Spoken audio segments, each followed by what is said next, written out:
Show me a man that's made few mistakes, and I'll show you a man that hasn't gone very far in life. Our mistakes are data points that we can use to improve ourselves. And I think that's a beautiful process that a lot of civilians can learn from.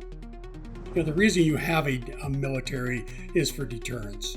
Capabilities, capacity, and political will are the three primary components of deterrence. You're talking about influence at the highest levels. An Air Force Aviator is the ultimate diplomatic tool for influence. We move at the speed of relationships and diplomacy, and sometimes we move at the speed of an F-16 or a missile. Talk to any military person, they don't want war. They're in the military in order to prevent conflict, and you prevent conflict through deterrence.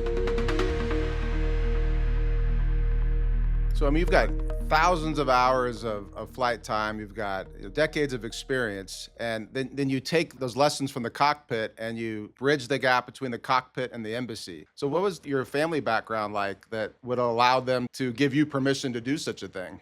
It really started at a very young age because I consider myself one of the very few lucky ones that knew exactly what I wanted to do in life, and then I went and did it. Even though there was a lot of trials and tribulations to get there, in the end, I love aviation. I love airplanes. I always have and always will. And so as a very young, I started my interest in aviation. I actually started flying airplanes before I could drive a car. My parents would drive me to the airport so I could go fly airplanes, and had my solo and my pilot license all at about the age of 16. And, a lot of different stories, just learning how to fly between gliders, unpowered aircraft gliders, and then I switched over to powered flight at a very young age. But really that took me through my initial stage of the Air Force, which I ended up spending 32 years in the Air Force. Predominantly as an F-16 pilot for 20 years. That's what I really wanted to do in life. And I finally got the opportunity to do that coming out of college.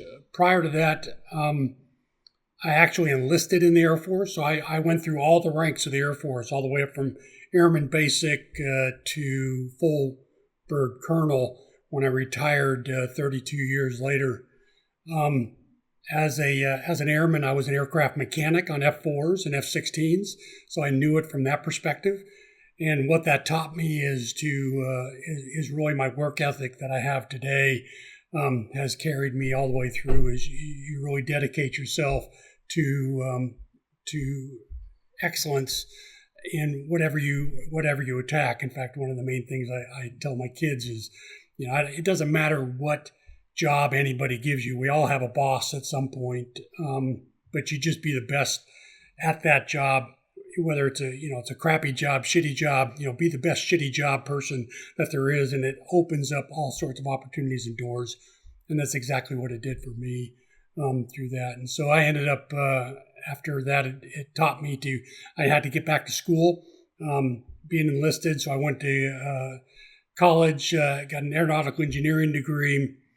And that degree really propelled me into the ability to have a pilot slot, and then started flying aircrafts with the military, way back when. So I put my date on this as, back in 1986 is when I started flying aircraft with the Air Force and pilot training, and went immediately into the F-16 in 1987. And then my first assignment was in Germany, so overseas. During the very end of the Cold War, from basically 1988 to 1991, which also took us through the first Desert Shield conflict in the Middle East, which I spent a lot of time down in the Middle East, going back and forth. The F-16, I flew all over the world. From there, I came back and I taught people how to fly aircraft after that first assignment. And I went back to the T-38, which was a very sleek little airplane.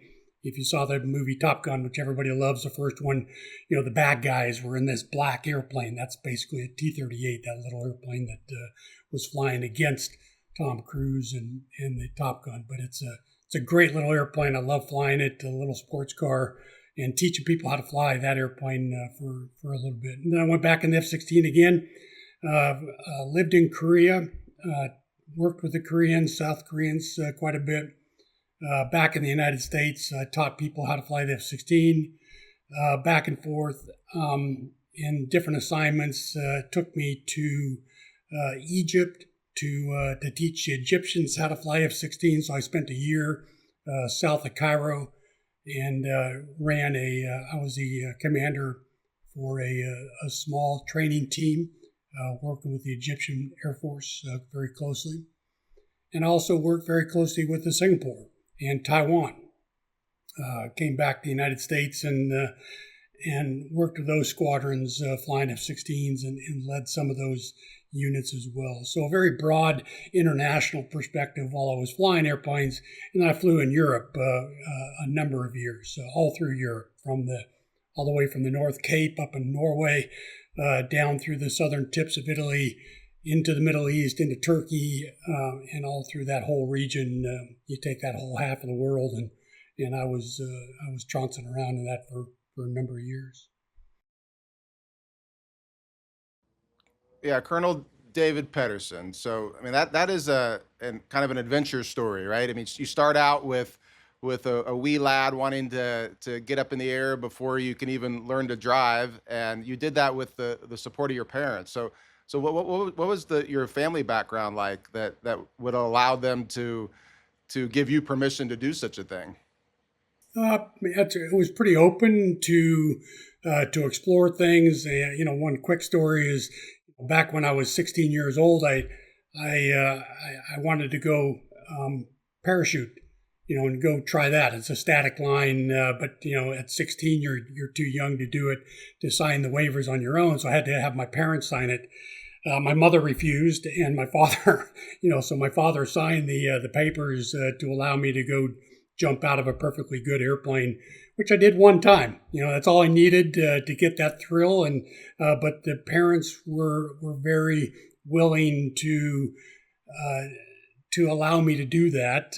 Mothers obviously have a different take on things sometimes, but that's okay. I completely respect her for that. Is going, nope, I'm not going to sign that. But if your father will, then you're good to go. But obviously, they drove me to the airport and allowed me to do all that. I worked at a small grocery store to earn money to go fly the airplanes. It was much cheaper, back then to pay for fuel of the airplane and an instructor at the time. So I could do that on my own. Very middle class, father worked.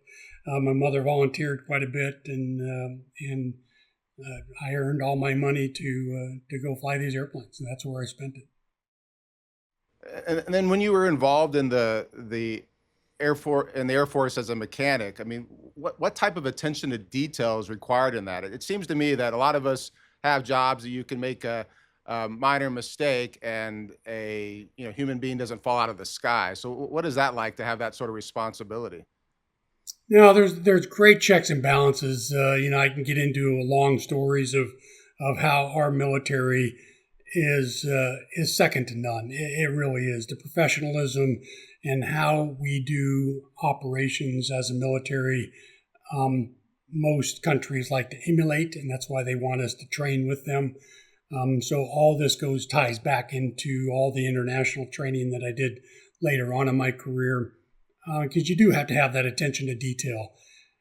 But there's room for mistakes. You bend one screw the wrong way, and it could have a traumatic effect, but you have checks and balances so as to mitigate that risk. And so supervisors, you have different layers of training that bring you up to a certain level of proficiency, even in the maintenance world. And it's just like in the flying world. You don't start off leading large packages of aircraft until you've learned how to do it.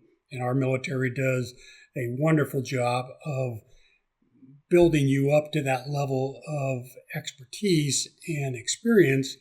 And then at the right time, they give you the permission to go out and do that. And so you do have to pay attention to what you're doing. You have to be professional about it, but they instill that into your everyday routine. and so it becomes quite second nature at that point. But yeah, so I was what they call sheet metal structural repair. So I did everything with aluminum and steel and some composites back then. And I worked on the F4, which took a lot of work because it was an older airplane. And then I was transferred over to the F-16, which took very little work. And because it was a brand new airplane, so structural repair wasn't an issue at that time. But on the F4, it was a lot of hard work, and I was in Las Vegas at the time at Nellis Air Force Base. So, what is something that, like a civilian, when we're learning about the military and the Air Force, we're watching, maybe a little bit in network news, but a lot of it's learned from just the cultural impact of movies and books. What's like one of the biggest misconceptions that kind of makes you chuckle about what civilians have about flying aircraft in the military? It's probably that it's all drinking and partying and things like that. And don't get me wrong, there was some of that, but the movies in Hollywood makes it seem like it's so fly by your seat of your pants. And I go back to Top Gun, and Top Gun's, I think, is a great movie that most people have seen. There's a lot of things that are just not true in it. The parts about going below the deck and I was safe and there was no danger and I'm just going to do it anyways. That doesn't necessarily fly, as they say, in the real Air Force. And so you observe the rules and you abide by them, because normally the rules are there because people died as a result of not adhering to the rules. And I know that quite well because one of my side jobs in the Air Force through my career is I was also an aircraft accident investigator. So I would be the one on the ground walking out to see why a particular aircraft crashed. And fortunately, knock on wood, I never had to walk through and pick up body parts or, see a person die as a result of that. But I've had friends that have been killed in accidents, and you go back and on a very professional level, and you mourn that, but you also learn that lesson as to why it is. And so those rules are there for a reason. Most of our safety rules in the military are written because they have blood on them, and it's a sad thing to go through, but you got to walk through that, and you got to pay attention to it. So that's where the civilian life is, it's, you just seat of your pants and you're going to go fly an airplane. And, the old adage, they kick the tires and light the fires, it doesn't quite work that way. You gotta take it step by step. Yeah, it's just we're a sum of all the people that came before us, the mistakes, the lessons, and that manifests in the standard operating procedures. And then it's got to go a step further, because you have to have the mindset of the individual that has the discipline to adhere to such rules. Do you find that there's a unique mindset for Air Force aviators? There is, but I'm not certain it is unique. It's not something that people are just born with. You have to have the wherewithal that you want to do it. So there's a willingness, and so there's a certain attributes of a person that want to be able to go do these types of things. But it kind of go back to the point of, the military is very good at teaching you and getting you up to the right level. And our training programs are designed that way. Probably one of the other big things that I learned by working with the Air Force as a pilot is how critical thinking really plays a role every single day. And so we have an old saying, anybody who's flown in the military will understand this, is, for any accident, for any problem that you have in the aircraft, the first thing you do is you fly the airplane. Maintain aircraft control. Number 2 is analyze the situation. Number 3 is take the appropriate action. And number 4 is land when, as soon as conditions permit. And they from the day one, they hammer that into your head. But you break that apart into those 4 steps, and you realize that you can solve pretty much any problem in the world with those 4 steps. It seems pretty easy. But it's in practice, most people tend to react off of their frontal lobe, which is your fast thinking, and they make mistakes because they don't sit back and just remember what your responsibility is to fly the airplane first. The old adage, don't hit the ground, don't hit the other airplanes, don't hit anything attached to other things. Fly your own airplane and then deal with the situation as it presents itself. Some things require an immediate response, and so you've been trained in the simulator to do that. And so this training, this critical thinking, all comes around, and it's just a daily routine that is hammered into you day in and day out until you just do it as a matter of course. So, you've got thousands of hours of flight time. You've got decades of experience, and then you take those lessons from the cockpit and you bridge the gap between the cockpit and the embassy. You did international relations. You did it at a very basic level where you're training our allies, and you did it literally at the embassy level as well, bridging the gap between the Air Force and Department of State and our allies. Can you tell me a little bit what it's like to be boots on the ground in international relations and actually speaking to fellow military men, and explain how you dealt with those cultural gaps with our allies? So where it really started for me is as getting towards the end of my flying career. You kind of know it when you move up the pyramid. You become a lieutenant colonel, you become an 06, a colonel, and you kind of know where your flying career is going to kind of cap off. And so I knew that was coming. And I started to learn this and became interested. One, I stayed in the military, one, because of the flying, but because it gave me the opportunity to move and live in different parts of the world. And I really I learned as an adult to really embrace how other cultures function. They're different. It's not wrong. It's not right necessarily. It's just different. And I like to absorb that. So I learned it first in Korea, going back and forth to Europe. I really enjoyed Europe quite a bit. But really the work that I did in Egypt, while I was flying there and teaching the Egyptians how to fly F-16s, it was more politics at play. Egypt builds access for the United States into the region, and is a very critical ally for the United States for that reason.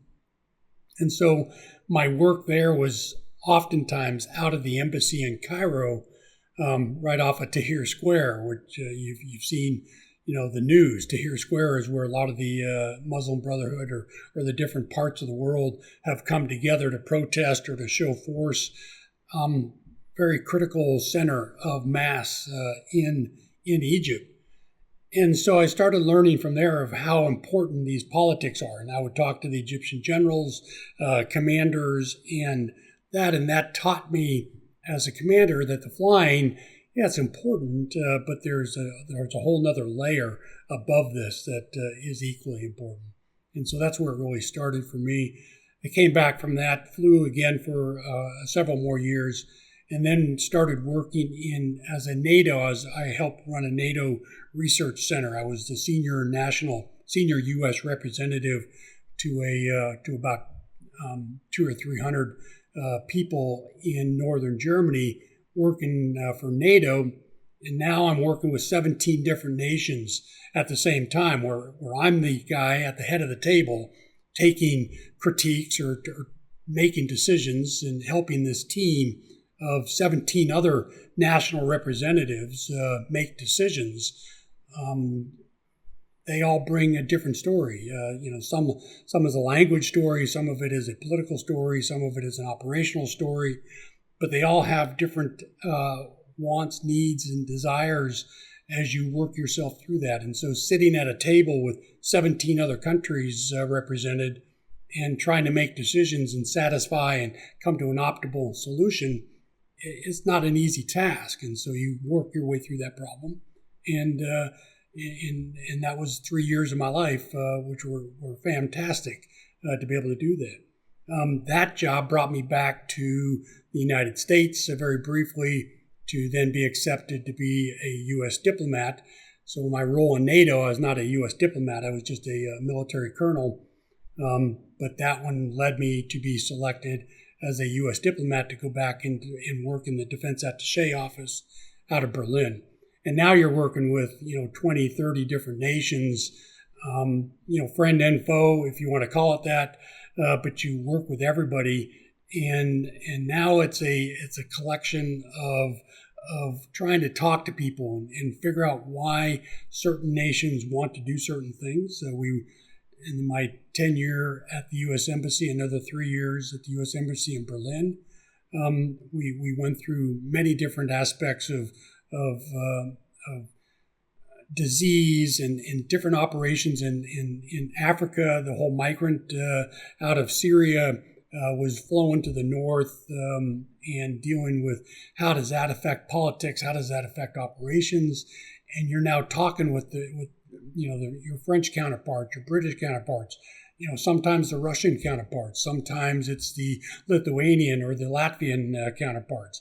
It could be the Baltics, it could be Croatia, it could be Belarus. It doesn't matter who you're talking to. You need to understand their perspective, and then and help you make decisions as to where you go next from your own perspective, from your own leadership chain.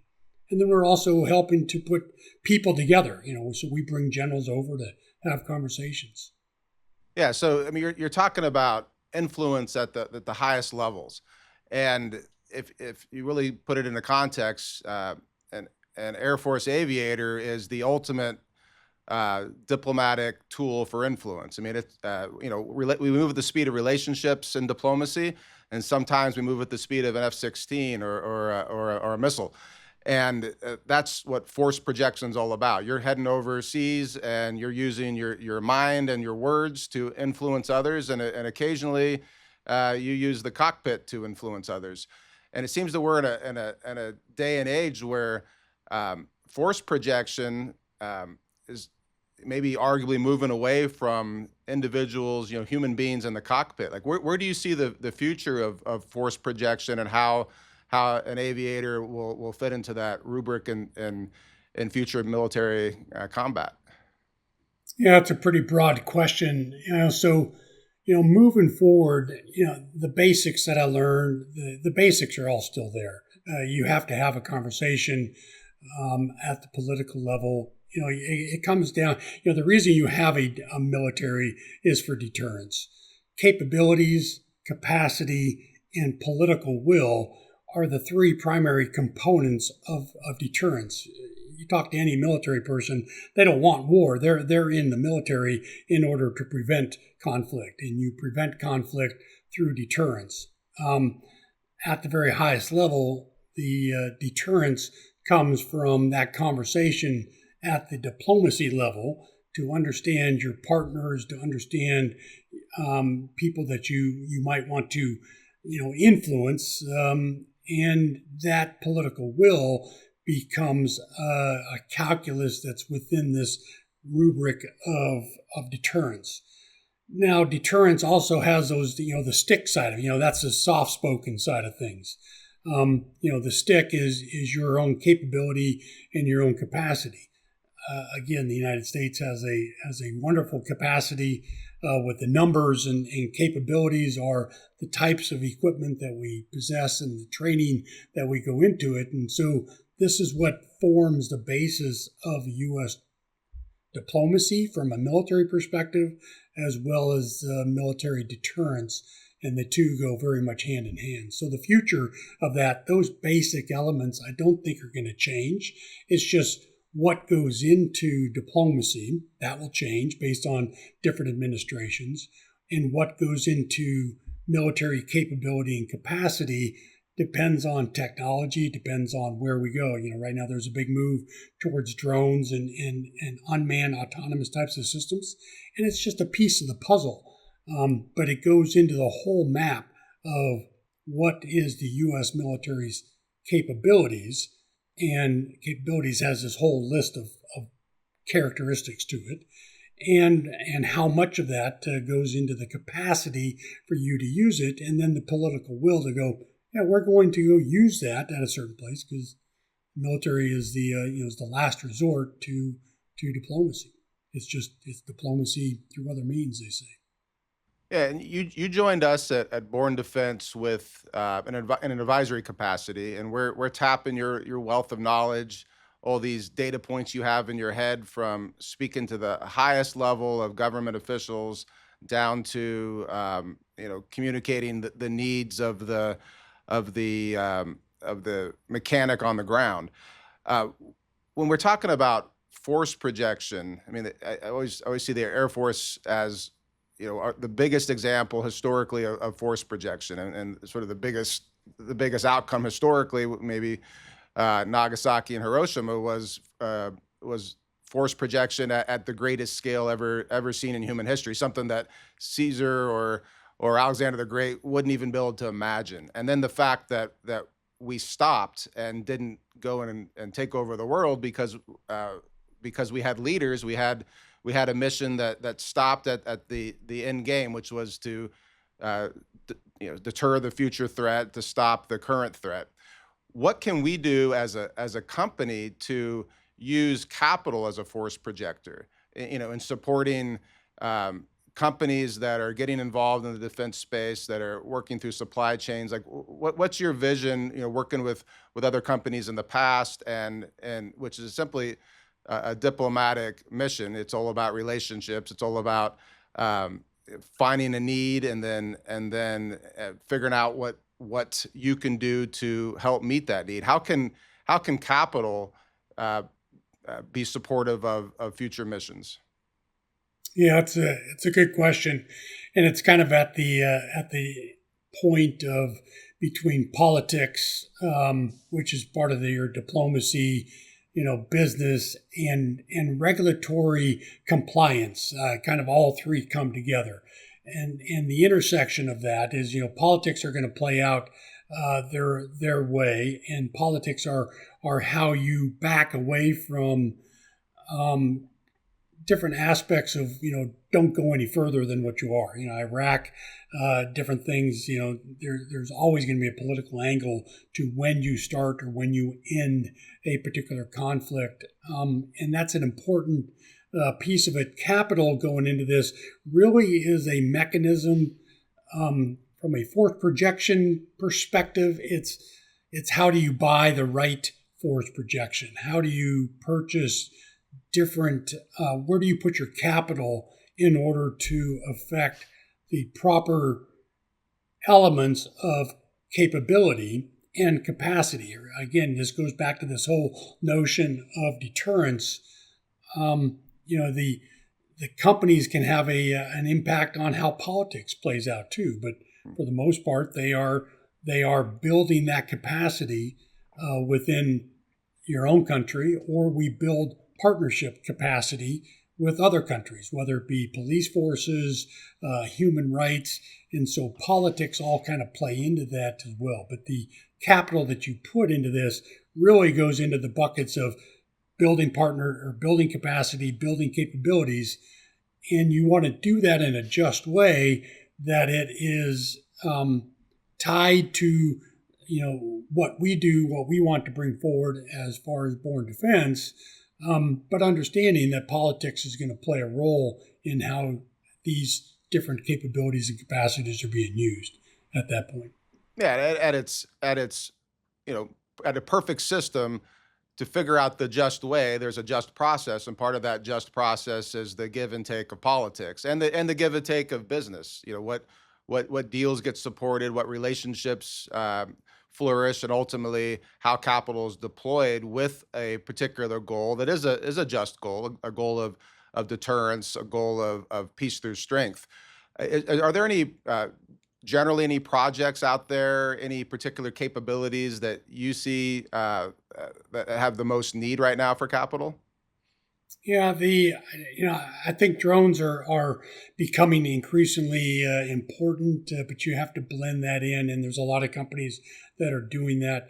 Autonomy, the use of AI right now is still in its infancy with regards to how you incorporate that, and you have to be careful on how you incorporate that because you certainly don't want machines doing any of your thinking. necessarily without human intervention. And so there's always going to have to be a human element, because if you remove the human element from certain decision train, what we call the kill chain, and a kill chain doesn't have to be kinetic. It can be, cause and effect to a particular region that you want to influence. And so it doesn't have to be necessarily striking something. It can just cause an effect that would influence how that end of the conflict might play out. And building capacity to be, or building capabilities to be able to do that is quite important. The way you do that is, again, kind of an old aviation term, is flexibility is the key to air power. When you give leaders of the military no flexibility, and you only have one option to use something because there's no other way around it, then that's what they use, because they see a big stick and it's kind of the hammer and the nail. That's a nail. I'm going to go hit it. And this is the only hammer that I have. If you go out there and you build capability where you have several different types of hammers, one can be, a soft mallet. The other one can be a hard hammer, and depends on, you give them that flexibility. And so the technology that we really want to be going after is give the leadership the political will of this, the flexibility to use different escalating effects. And this will limit the amount of conflicts that you would end up really going into. One, you have the capability and capacity to deter the conflict in the first place. Therefore, they never have to use the hammer. But when you do have to use the hammer, give them the flexibility to use different options. If you only have one hammer, you're going to hit everything looks like a nail, and you're just going to pound on it with that one thing, and that may not be the appropriate response. I guess that's the beauty of capitalism in a way. You've got folks willing to take risk, investing in different capabilities that could be maybe supported, like traditional capabilities like artillery production, powder manufacturing, just going from seed to shell, growing alpha cellulose out of the ground and getting it all the way to nitrocellulose to the end of the supply chain, traditional kinetic power. And then you've got the technological side, the AI, the drones, and everything from cyber defense on. And I think I find interesting about Born Defense, we've chosen to go the public market route rather than as an equity fund, for instance. And that gives us access to investors that can vote for force projection through their pocketbooks. They can speak about our deals. They can speak by selling their shares, and they can support what we do based upon holding the stock or buying more.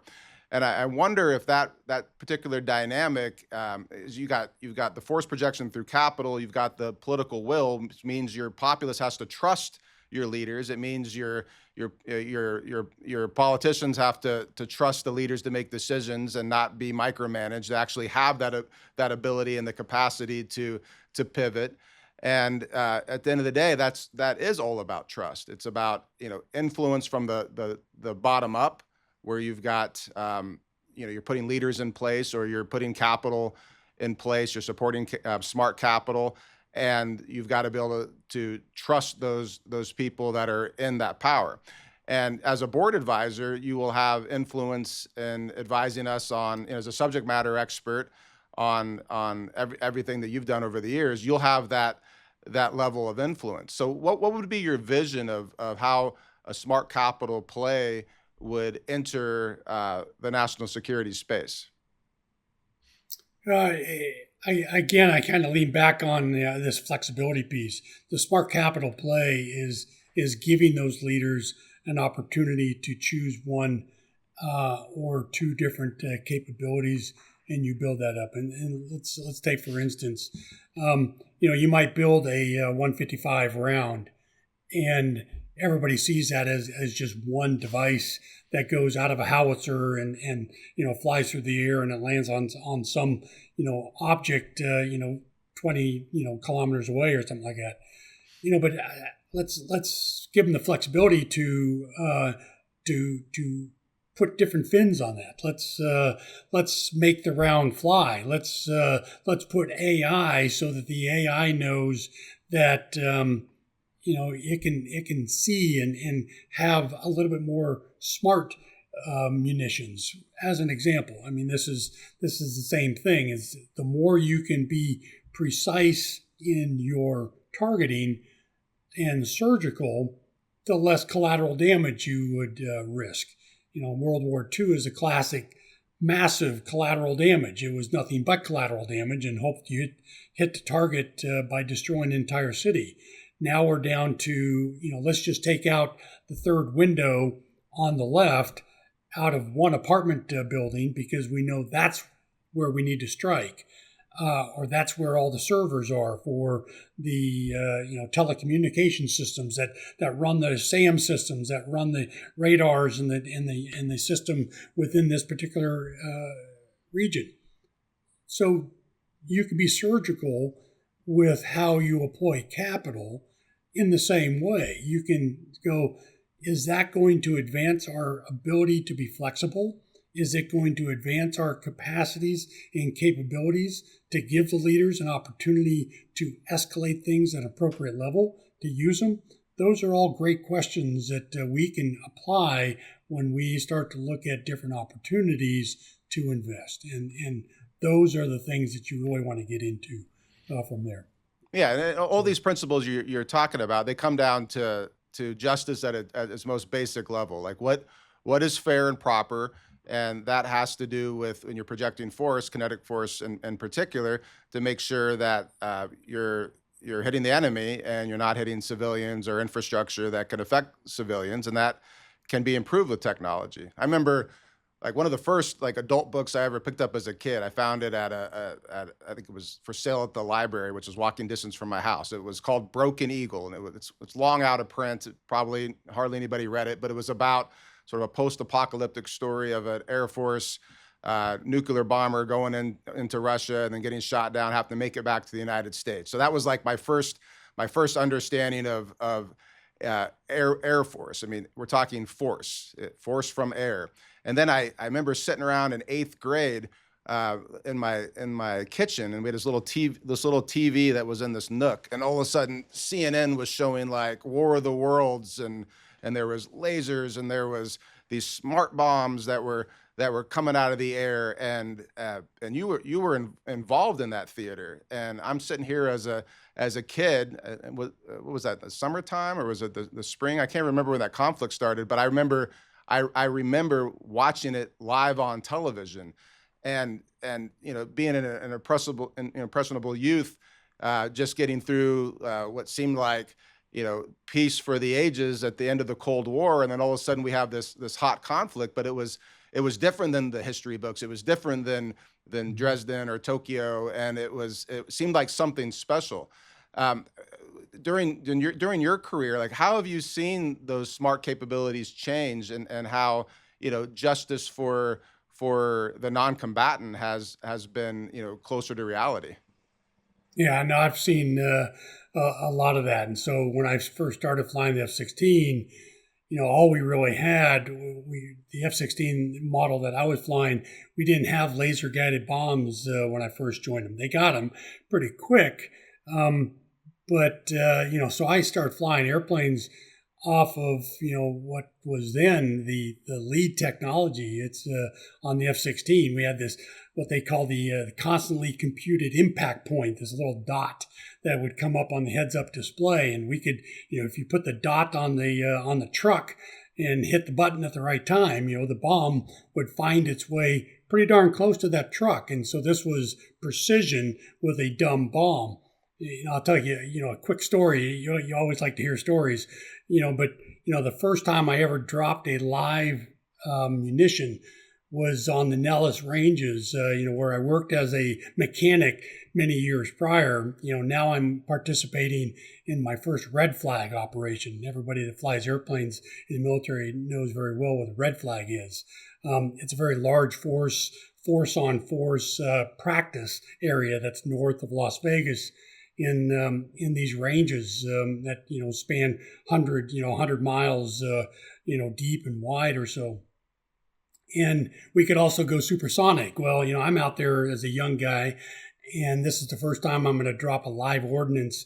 And so we do a low level. We've got F-15s are chasing us. They're the bad guys in this case, and we're supposed to get our dumb bombs on these cardboard trucks that are sitting out in the desert, and we're going to blow them up because it's live ordnance.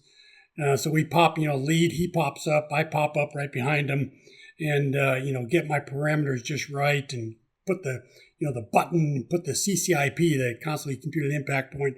I put the thing on the thing, and I hit my button, and I feel the both bombs kind of pop off the airplane because they're really heavy, and the airplane kind of shakes a little bit.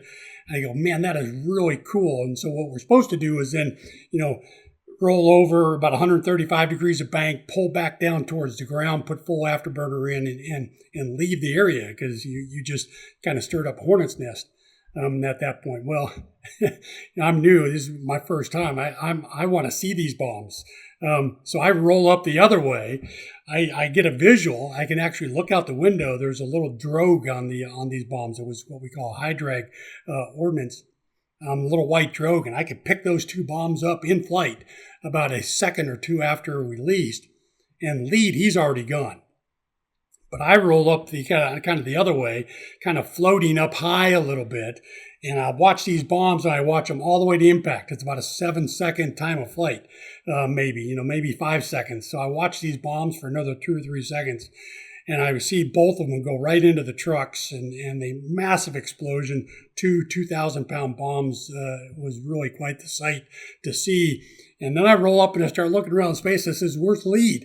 And he is way off in the distance. I am way out of position, and we get F-15s chasing us. I throw it in afterburner, move down. I'm doing probably Mach 1.2, cruising down to 500 feet above the ground at the Las Vegas over the desert. It's the fastest and lowest I've ever been in my life, trying to catch up with lead because there's two things that are going to happen. I'm going to get shot by the F-15s, and that's going to be bad because I'm going to have to stand up during the debrief and explain why I got killed from the F-15s. And the other aspect is lead's going to look back, and I'm not going to be there, and he's going to be pissed at me in the debrief. So I've got two things. Either I catch up with lead or I run away for the F-15s, and I was trying to do both at the same time.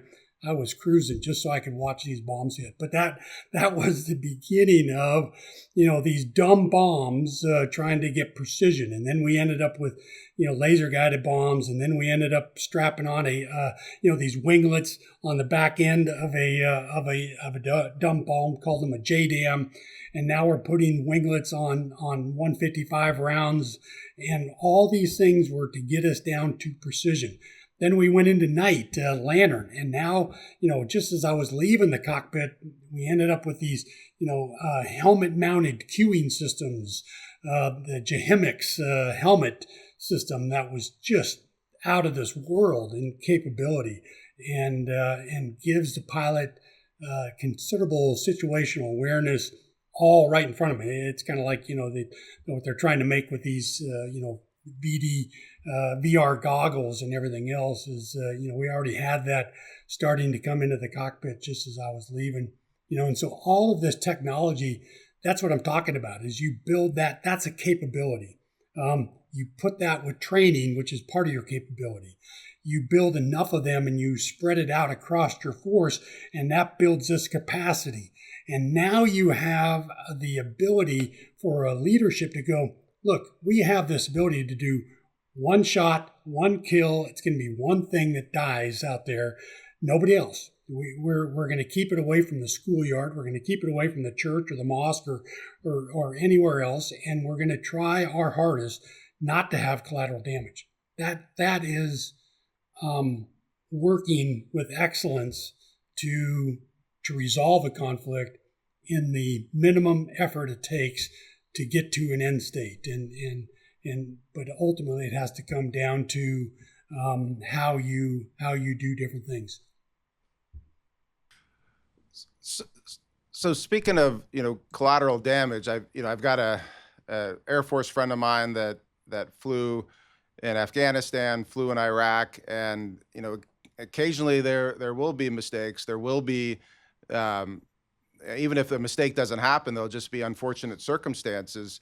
Uh, how does how do you guys how are you trained as Air Force pilots to deal with those inevitable consequences? And and what is the system for that? I mean, I can imagine, ancient warriors coming back from a battle face to face with people, and knowing the carnage that happened, and then with Air Force pilots, you may not know until sometime later that the enemy wasn't harmed; it was someone else. Like what goes on, and how are we equipped to deal with that? And is there a way that Smart Capital can support making that transition, or at least dealing with that trauma of warfare from tens of thousands of feet above? Yeah, there's always going to be mistakes. There's going to always be the fog of war is always going to creep in and make it difficult to make a decision at the time. So the way you mitigate that is what we already do in the military. It's called the debrief. You come in and you on a daily basis, every single time you fly, you spend almost more time in the debrief discussing what went right, what went wrong, and being very critical about that behind closed doors without retribution. There's no rank. We always say when we get into a debrief with a squadron, is rank comes off. If the lieutenant's got something to say to the colonel should respect that and listen. Obviously, there's still respect within the room, but you have to understand when you're in a debrief that you're really picking this apart for a particular reason, and that's the reason. So that when you go out there and do it for real, you don't make those mistakes. You've already learned that lesson maybe several times over because it's a really hard lesson to learn. But it's always going to be the case where something doesn't go right. The intel was wrong, this was wrong.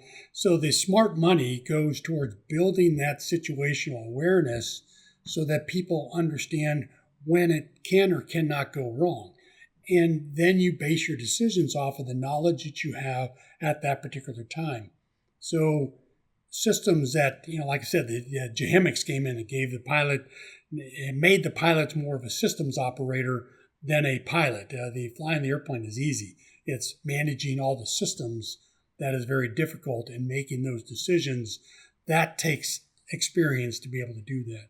And our military is, the Western military, our allies are very good at those types of things.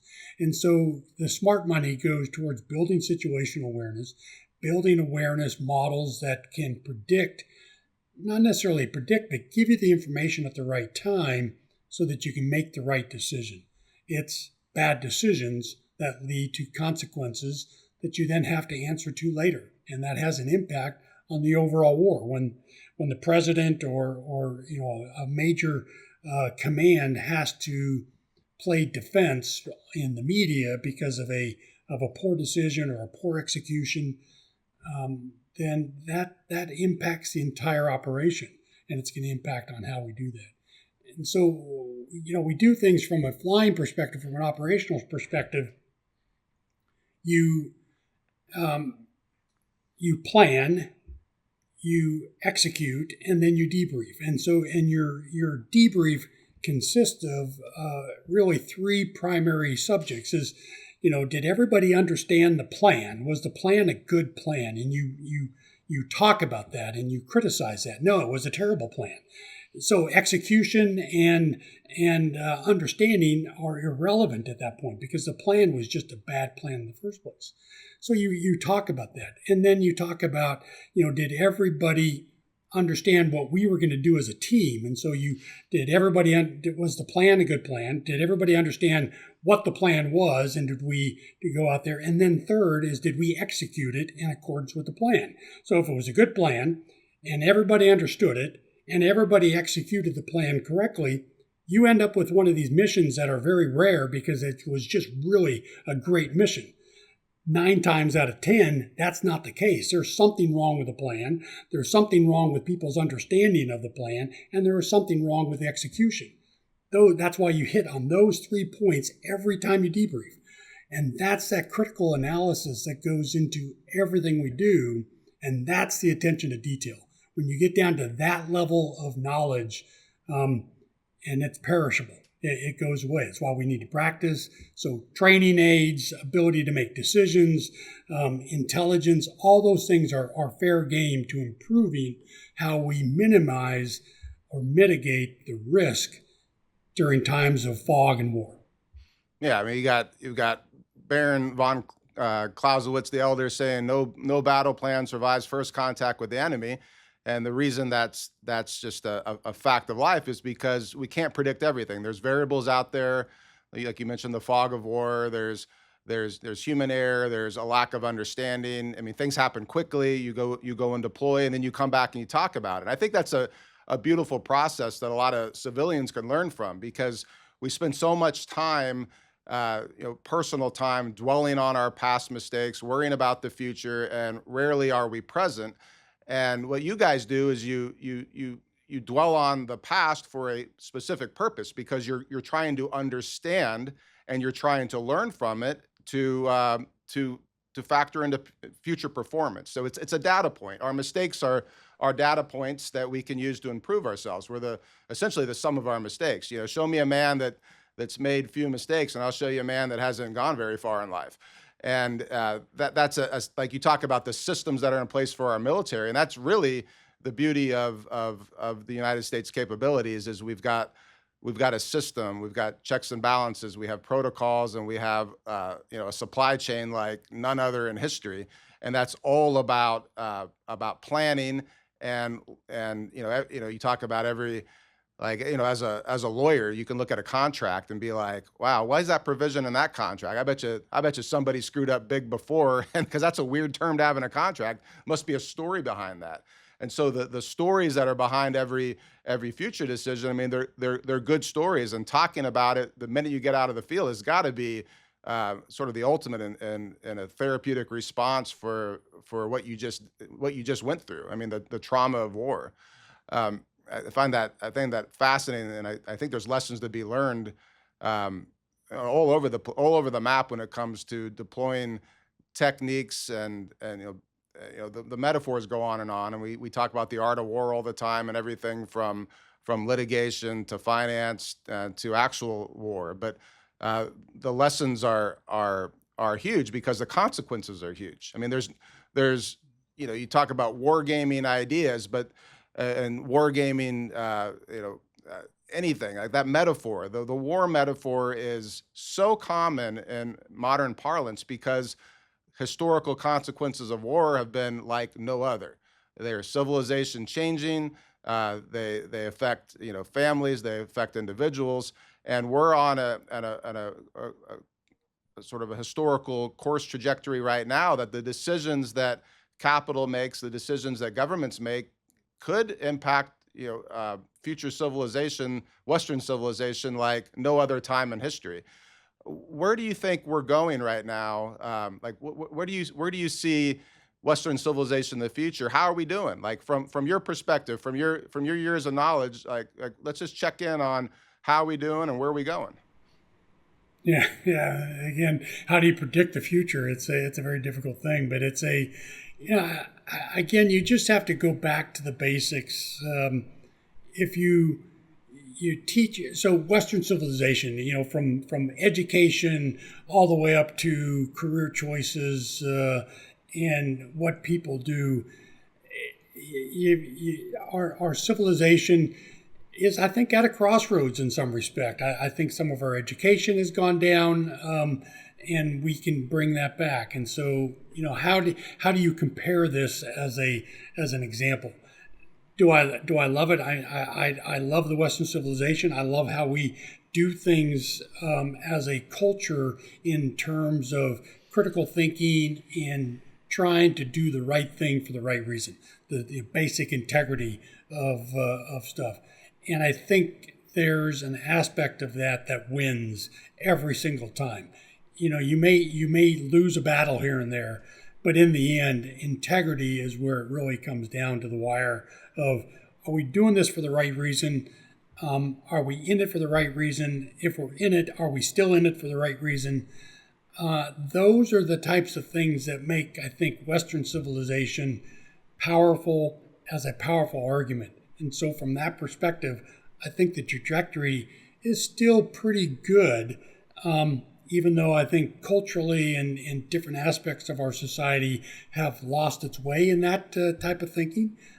It's something that can come back pretty quickly. So I am a firm believer in how the American system works.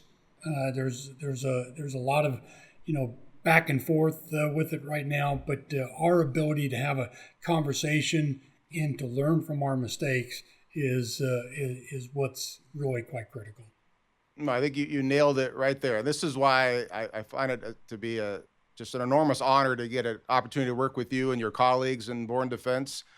You talk about it so casually that it's about doing the right thing for the right reasons, and I think that needs to be highlighted, because so many people get involved in all sorts of things for what they may consider the right reasons, but it comes back to the integrity that you're talking about. It's about the pursuit of justice, and part of a just war doctrine would be doing the right things for the right reasons, to do peace through strength, for deterrence, not for the sake of enriching countries or enriching individuals that may be supporting through capital expenditures, but doing it because we want peace. We want a civilization where individuals can go about their business and do their own family and personal goals without these external threats. Because that's the one duty of a government is to steward the peace. And having the opportunity to work with you and your vision, it's been a real honor. And I just thank you so much for your time. And I hope we can get the chance to do this again, Colonel. Yeah, thanks, Mike. I appreciate it. It's a real honor for me as well to be working with you and this team, and I look forward to continuing to give sound advice, and I have no problem with people telling me that no, you're wrong in this case. In fact, I thrive on, as if you can't tell, I thrive on that debrief. So tell me when things are not going right, and I adjust accordingly. So that's how we get better. Well, thank you, sir. I'd like Hopefully to do the same thing with Born. Well, hopefully you'll be gentle in the debriefs with us, and we'll do our best. Got to have thick skin sometimes. Well, thank you, sir. All right, take care now.